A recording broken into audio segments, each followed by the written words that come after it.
Bienvenidos nuevamente a este espacio a través de nuestro canal YouTube, La Conversa Entre Amigos. Te invitamos a que nos sigas y actives la campanita para que seas uno de los primeros en ver nuestros videos exclusivos. Yo soy Cristina Sutil, periodista venezolana con amplia trayectoria en medios de comunicación social y ahora incursionando en la plataforma digital de YouTube para llevarles entrevistas, anécdotas y comentarios de nuestros invitados. Caóticos desafíos para adaptarse a una nueva cultura. De eso se trata este nuevo video que les vamos a presentar en La Conversa Entre Amigos. Esta semana pues vamos a hablar de las migraciones, las diferentes oleadas migratorias de las que los venezolanos pues no escapamos. Ahora desde hace poco tiempo, quizás 20, 30 años, le ha tocado a los venezolanos salir, unos por unos motivos, otros por otros motivos. Pero hoy tenemos a 3 invitados que nos van a contar cómo les ha ido, cómo les ha pasado, qué han tenido que vivir. Tenemos a María Eugenia Carrasco, apasionada por las artes y el espectáculo. Además es una lectora, tiene una biblioteca enorme. Ella se encuentra en Montreal, Canadá. Más adelante tenemos a Antonio Olivieri, profesor de la UCAP, locutor, productor de radio y televisión. Actualmente vive en el estado de Luisiana, en Estados Unidos. Y además, por último, tenemos a Guillermo Given, periodista, profesor universitario en varios institutos de Estados Unidos, quien ha hecho un máster y PhD en comunicación. Reside en Baltimore, en el estado de Maryland. María Eugenia Carrasco, ¿cómo estás, María Eugenia? ¿Qué te llevó a irte de Venezuela? Hoy en día estás en Canadá desde hace un tiempo, pero yo sé que no fue que te fuiste directo a Canadá. ¿Qué te llevó a irte? Ay, ¿qué te puedo decir? El amor, imagínate tú, el amor. ¡Qué bueno! Conocí a un canadiense, a un quebequense y bueno, decidí salir de mi país hace 32 años. En enero del 1988 salí de Venezuela y me fui a Honduras, Tegucigalpa. Allí residimos durante 3 años. Jean y yo estuvimos allí. ¿Por qué escogimos Honduras? Porque yo quería salir de Venezuela. No es que quería salir de Venezuela, queríamos formar una pareja, pero yo no quería en ese momento que él fuera a Venezuela, porque ese era como mi territorio. Y yo no quería venir directamente a Canadá, porque ese era su territorio. Entonces queríamos conseguir un territorio neutro para poder comenzar. Y conseguimos a Tegucigalpa. Tegucigalpa, estuvimos allí durante 3 años. ¿Qué te atrajo de Tegucigalpa? ¿Qué te atrajo de Tegucigalpa? Bueno, nos fuimos a Tegucigalpa porque en ese momento él había conseguido un trabajo con una agencia internacional que se llama la ACDI, Agencia Canadiense de Desarrollo Internacional. Y también en ese momento yo me fui con él, bueno, estuvimos allí en Tegucigalpa, y trabajé con él, con la comunidad garífuna, con las negras garífunas en Honduras, y una comunidad muy bella. Entonces hacíamos ferias internacionales, sobre todo en América Central, para promover los productos que estas garífunas hacían, como mermeladas, trabajaba en el textil. Entonces organizamos en ese momento una feria internacional donde participaban personas de América Central. Así que así comencé a salir salí de Venezuela, pero mi mamá me decía: hija, cualquier cosa, tu casa, las puertas de la casa siempre están abiertas. Porque yo me decía, Dios mío, si no me funciona con este hombre, me voy a ir con las tablas en la cabeza. Pero bueno, no, todo salió bien, gracias a Dios, y después vinimos aquí a Quebec, y eso, ya tengo 32 años fuera de Venezuela. No salí por ninguna crisis, de ninguna especie, Ujú. solamente una crisis de amor. Caramba, Sí. ¿cuál ha sido tu mayor desafío en esa tierra canadiense? Al principio fue muy difícil, te digo sinceramente, cuando llegué aquí fue muy difícil.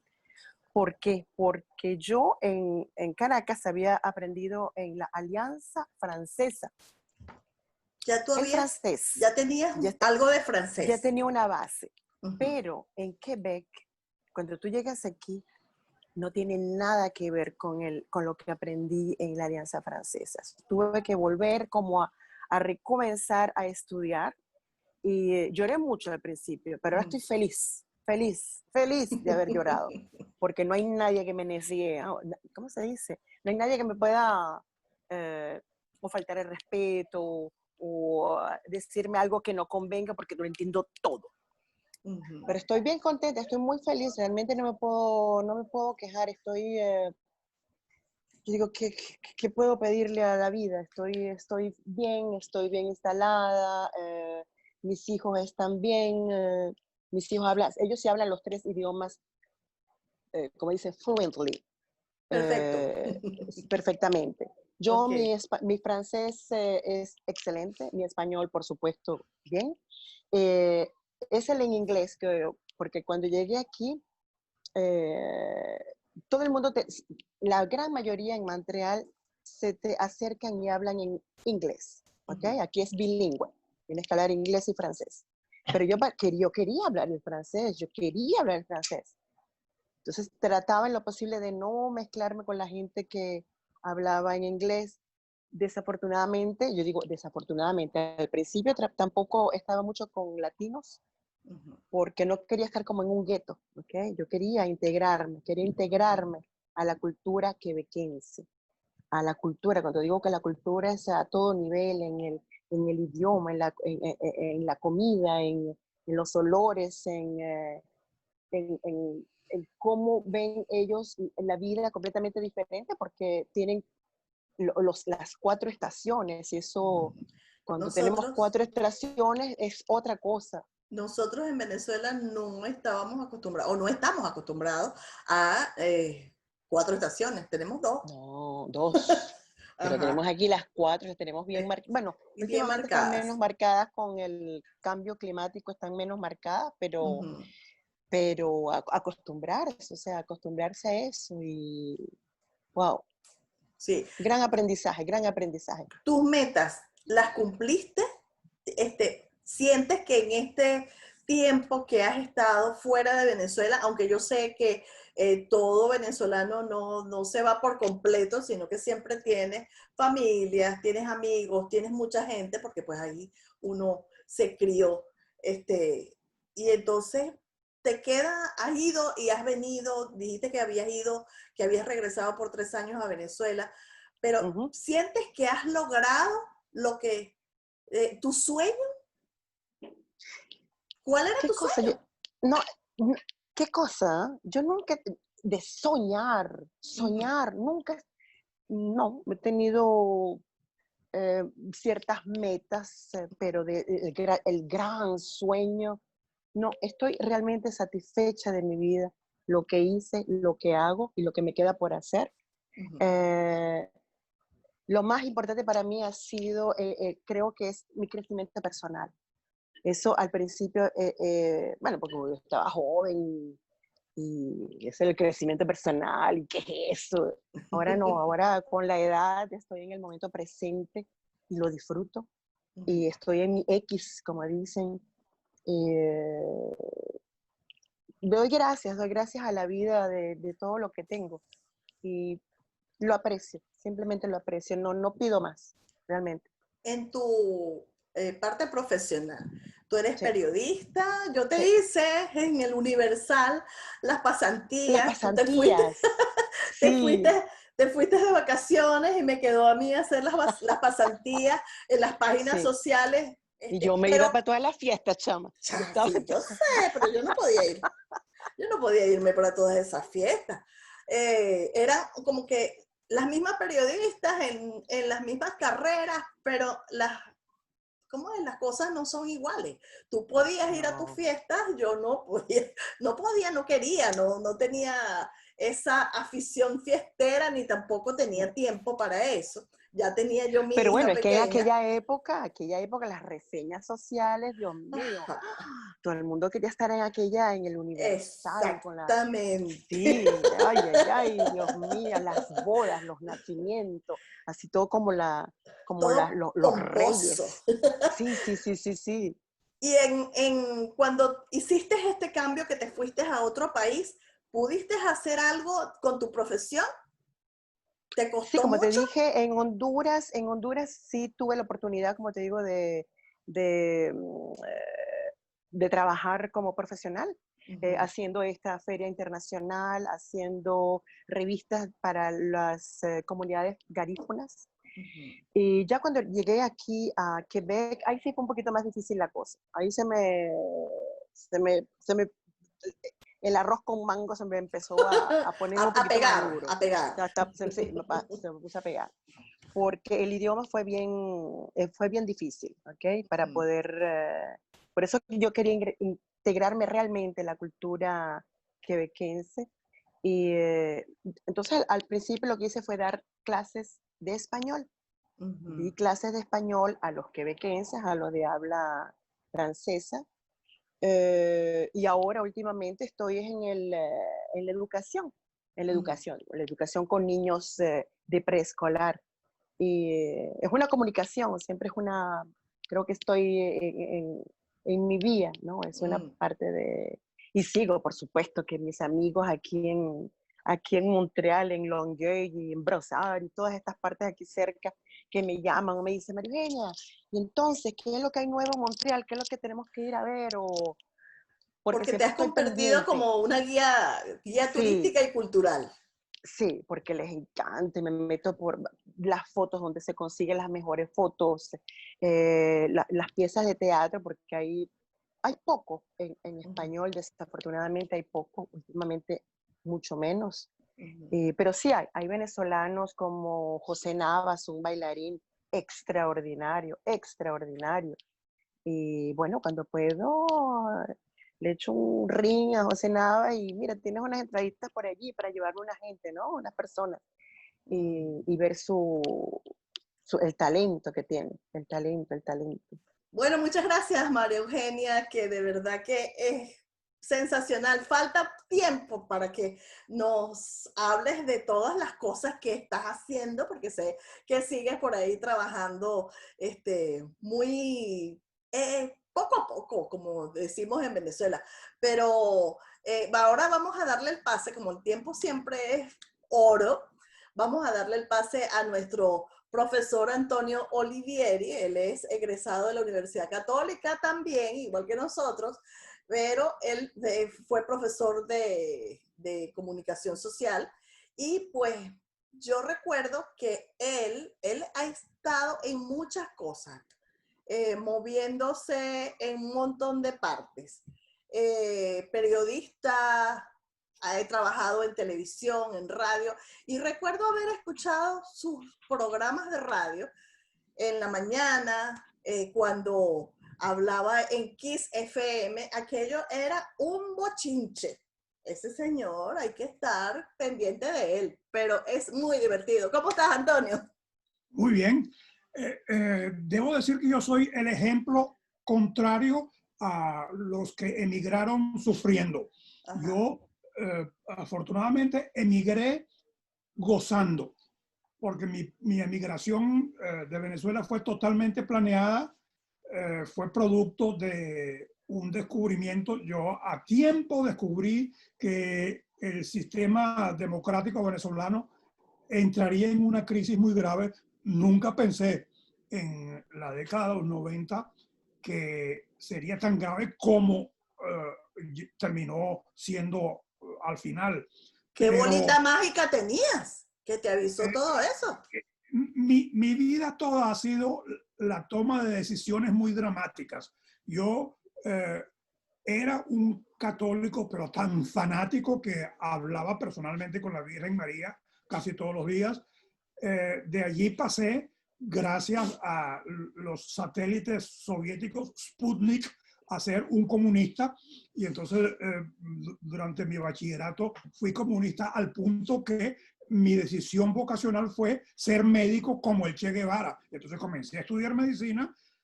Por fortuna me fue muy bien en los primeros años de medicina, pero cuando llegué a la etapa clínica, a cuarto año, descubrí que yo no servía para aquello. Y entonces me reevalué y descubrí que a mí siempre me había gustado la televisión por un hecho absolutamente fortuito. Mi papá un día nos llevó a un lugar a donde iría el presidente de la República, Marcos Pérez Jiménez,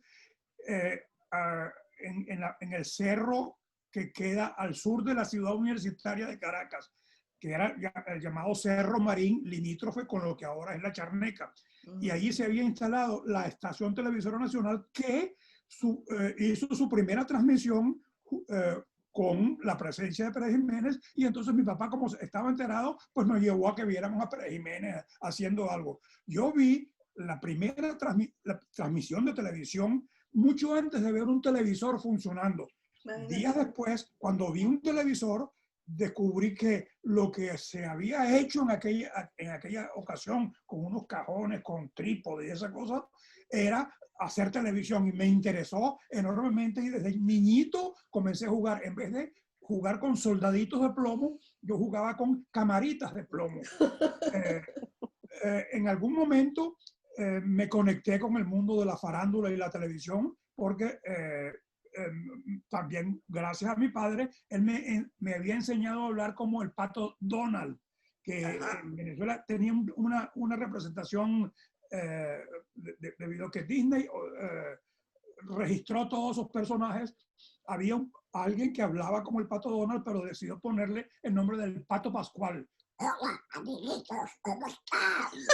Y entonces yo adquirí esa capacidad y solicité ser parte del grupo teatral de Bambilandia, uno de los primeros programas infantiles de televisión. Allí estuve unos 2 o 3 años haciendo el personaje del Patico Teté. Hola, yo soy el Patico Teté.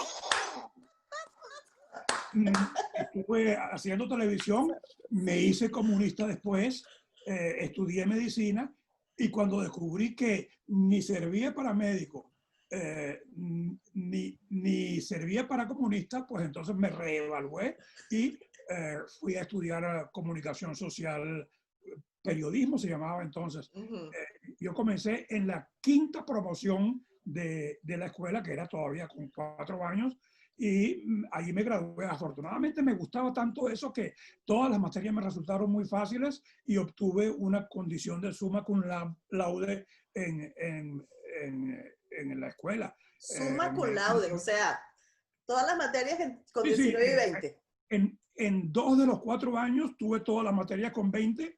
La materia más baja que tuve fue un 18, y tuve unos 2 19. Pero la aplastante mayoría de mis materias fueron con la máxima calificación de 20, lo cual me da un orgullo terrible. Y claro, esto me calificó casi automáticamente para ser profesor. Yo fui instructor de periodismo informativo cuando estaba en 4º año, de modo que desde allí comencé a tener amigos exalumnos hasta unos 30 años después, cuando me vine a los Estados Unidos. Cuando me gradué. ¿Qué fue lo que te lanzó para irte a Estados Unidos?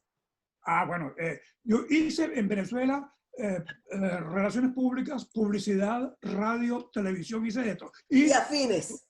Y además profesor casi todo el tiempo. En algún momento fui incluso profesor de la cátedra de televisión de la Escuela de Comunicación Social de la UCB, y también estuve en la Universidad de Santa María en un posgrado de comercio internacional. De modo que la carrera académica fue bastante amplia. Eso me permitió, cuando estaba haciendo televisión, estuve codirigiendo con Lorenzo Batallán el Observador, que entonces se llamaba el Observador Venezolano. Lorenzo Batallán. Al Observador Creole. Después hice un par de años frente a la prensa por Venevisión. Cuando estaba en esos avatares, entré en contacto con muchas personas del mundo político y me di cuenta de que había gente con apariencia democrática conspirando contra la democracia, había militares conspirando, etcétera, etcétera. Yo dije, mejor me voy. Ya yo tenía un hermano, mi único hermano, fue uno de los primeros egresados de la Fundación Gran Mariscal de Ayacucho, estaba en Estados Unidos, me invitó a que me fuera a Estados Unidos, ya que estaba casi seguro de que vendría una situación caótica. Más difícil. Y obtuve mi aceptación en Estados Unidos por la vía académica. Pero en ese momento, cuando ya tenía todo listo para ir a la cátedra de televisión de la Escuela de Comunicación de Periodismo en la Universidad Texas A&M, en College Station, en Texas, al norte de Houston, cambió el gobierno, llegó el gobierno de Reagan. Entonces me cambiaron las reglas del juego y entonces decidí continuar el proceso, pero sin irme a la parte académica, sino que me fui como periodista. Hice contacto con un periódico en Houston, un periódico en español que se llama todavía La Información, y ahí estuve de redactor, después dirigí el periódico, hasta que descubrí que había un procedimiento para obtener mejores ingresos, que era asimilarse como profesor. Fui profesor de secundaria en el idioma español por unos 3 años. Me sumaron esos 3 años a todos los años de docencia que tenía en Venezuela y finalmente obtuve mi retiro y mi pensión. Y aquí estoy de lo más feliz. No tengo ninguna queja de nada. Todo me salió perfectamente. Primero estuve con un permiso adicional a mi visa de turista. Después me dieron un permiso de trabajo cuando estaba en el periódico La Información. Y finalmente recibí la ciudadanía cuando pasaron todos los lapsos. Soy ciudadano de los Estados Unidos desde el año 2005. Okay. Bueno, Antonio Olivieri, le damos las gracias por ese rato tan ameno que nos ha dado y esos cuentos tan maravillosos. Creo que más bien nos va a faltar tiempo para que pueda echarnos más cuentos, pero bueno, esta es la conversa aquí entre amigos. Y ahora le vamos a dar el pase a Guillermo Given. Guillermo Given es periodista también egresado de la Universidad Católica Andrés Bello, y él no ha parado de estudiar y de enseñar, lo que lo ha llevado a reinventarse muchas veces. Creo que ustedes tres son ejemplos de ese reinvento, y a establecerse en varias ciudades del mundo, ni siquiera es de Estados Unidos nada más, porque él está en Estados Unidos actualmente, pero justamente con esta pandemia, Guillermo está enseñando a estudiantes de China durante la pandemia. ¿Cómo estás, Guillermo? Guillermo Gibbons. Muy bien, Cristina. Muy bien. Gracias por esa invitación. Y hola, María Eugenia, ¿cómo estás? Y hola, Antonio Olivieri. ¿Cómo están ustedes?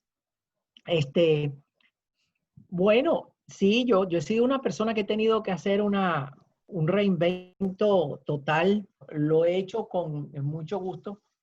Y yo, al igual que Antonio, yo no dejo Venezuela porque tenga motivos políticos o porque haya sido algo que me vi forzado a hacer porque la situación era inaguantable. Yo salgo de Venezuela en el año 83 y yo salgo con miras a hacer una maestría aquí en Estados Unidos, la cual completé en el año 86 en la Universidad de Kansas.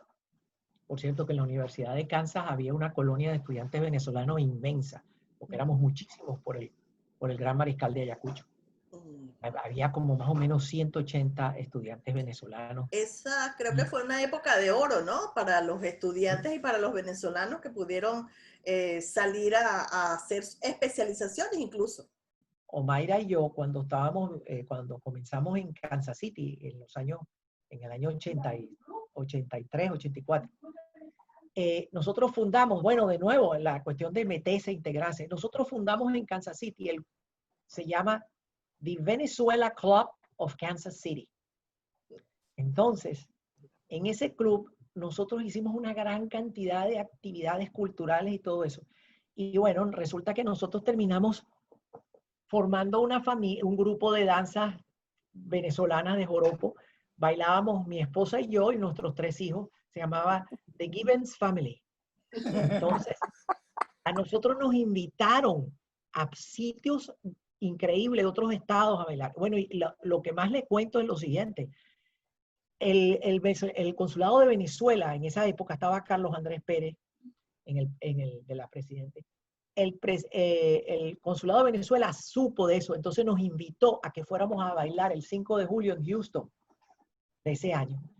Y eso fuimos a bailar y de ahí fuimos también después invitados a Tulsa, porque había una especie de homenaje a la empresa Citgo, que trabajaba en esa época, estaba ahí, y el presidente iba, el headquarter en ajá, y el presidente estuvo ahí, el presidente Carlos Andrés Pérez, y vio bailar a nuestros muchachos, a todos. Y me acuerdo que él me preguntaba, oye, ¿cómo has hecho tú para que estos muchachos aprendan a bailar música venezolana? Y yo le decía que estaba aquí. Yo le digo, bueno, en Kansas me quedo como por 3 años, termino la maestría allá. Tal como mencionó, como mencionamos todos, pues una de las cosas con las que tenemos que usualmente pelear un poco es con la lengua, ¿no? Y cuando llego a Estados Unidos, por supuesto, yo también tuve mis problemas con la lengua. Pero una de las cosas que era lo que mencionaba era, yo siempre procuraba imitar la pronunciación, aunque me sonara raro y aunque me pareciera que no es correcto, como lo de Arkansas. Decía Arkansas. Si tú ves el estado de Missouri, se dice Missouri, pero en Missouri lo dicen, no, I'm from Missouri. Missouri. Entonces, Missouri. Entonces uno aprende a decir todas esas cosas. Sí reconozco, y esto es algo que me pasó a mí inusual. Mientras había muchos venezolanos buscando posiciones de trabajo para quedarse en los Estados Unidos, porque ya en Venezuela se veía que ya las cosas no iban a funcionar como contaba Antonio. Resulta que yo me hice, un profesor de periodismo de la Universidad de Kansas se hizo muy amigo mío, y yo todavía lo aprecio a él muchísimo, se llama Larry Day. Y Larry Day es un periodista americano que él cubrió la guerra de las Malvinas en la época de allá. Entonces, él se hizo muy amigo mío y él es el que, de hecho, él me ayuda y me consigue un trabajo con una compañía en Kansas City para ser periodista. Pero lo interesante era que era periodismo agrícola. Ok, esa fue la época donde te tocó hacer periodismo agrícola. Y me imagino que tuviste que aprender muchos términos nuevos que no conocías. Entonces tenía que aprender no solamente el inglés, que todavía está, tú sabes, cuando tú tienes 3 años en este país, si tú hablas inglés, pero todavía te falta. No. Entonces, todavía tenía que pulirme en el inglés y ahora tenía que aprenderme las palabras técnicas y el jargon que llaman, la jerga, del periodismo agrícola. Pero esta gente me ayudó muchísimo. Yo tuve entrenamiento por 3 meses y bueno, me convertí precisamente en un periodista de carácter internacional. Yo entrevistaba gente en Canadá por el teléfono y cubrí conferencias agrícolas, una en México y otra en Chile, donde me mandaron a mí personalmente porque yo era bilingüe. Entonces, después de varios años, ahí 6 años, decidí que ya había tenido suficiente con el periodismo agrícola. Y aparte de eso, ya la compañía esa ya me habían sacado los papeles, porque ellos son los que me patrocinan para que me saliera la Green Card. Entonces, una vez que me sale la Green Card en el año 91, que por cierto es un evento que nunca olvido, porque a mí me sale la Green Card al día siguiente del Día de Acción de Gracias del año 91. Estábamos celebrando el Día de Acción de Gracias, Thanksgiving, el jueves, y el viernes me llama el abogado para decirme que me habían dado la Green Card. Qué Entonces, maravilla. imagínate. O sea, fue doble agradecimiento. Sí, señor, sí, señor.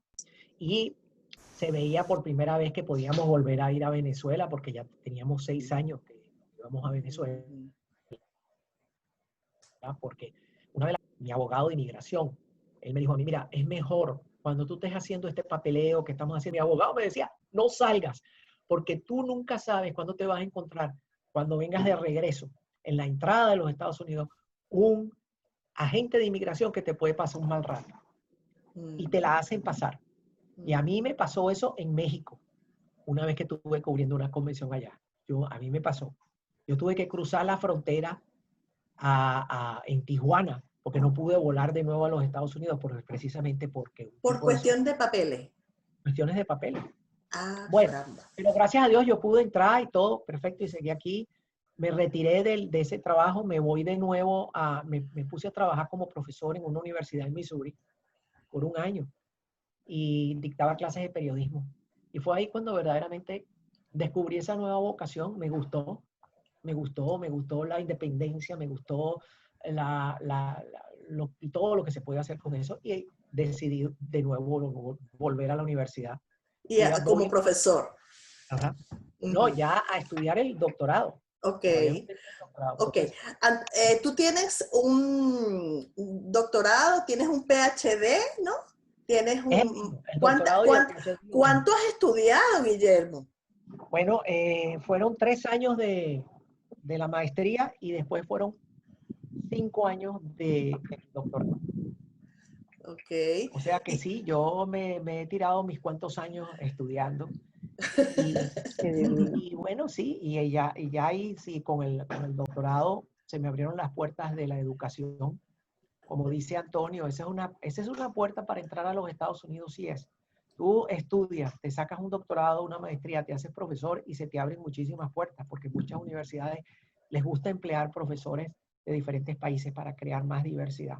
¿Tú Entonces, sientes bueno, que has cumplido una tarea importante en esos países donde has estado? Porque sé que no es solamente Estados Unidos, sino que has ido a Tailandia, has ido a estos países árabes, que ahorita no me acuerdo el nombre, y Dubái. estás dando clases a Dubái, y estás dando clases a estudiantes chinos o en la China, pero online. Sí, yo comienzo bueno, ese digamos que es la otra gran Ujú, misión que yo he cumplido y de la cual me siento muy orgulloso. ujú. Y es que, primero y principal, yo puedo decir que antes de ser americano, yo me nacionalicé también en 1997. Y antes de ser americano, pues siempre fui venezolano. Y una de las cosas que siempre recuerdo haberle comunicado a todos los estudiantes no solamente venezolanos, sino todos los que he conocido en mi vida por ser de países latinoamericanos. O sea, yo siempre le digo, cuando tú te vienes a vivir en los Estados Unidos y tú haces algo mal, algo malo, actúas maliciosamente, no dicen que eres tú, dicen que Ujú, es tu clase, son ujú. los venezolanos, Que es tu son los país. Cierto. hondureños. Entonces uno tiene que aprender a pisar con paso firme, pero también ser muy cuidadoso dónde vas a pisar. Entonces yo Ujú, eso es una cosa que exacto. siempre tuve en presente y siempre me preocupaba por qué imagen voy a proyectar yo. Primero aquí en Estados Unidos. Después entonces, en el año 2004, era profesor en una universidad en Massachusetts. Yo viví en Massachusetts también. Yo he vivido en varias partes en Estados Sí, Unidos. ya veo. Entonces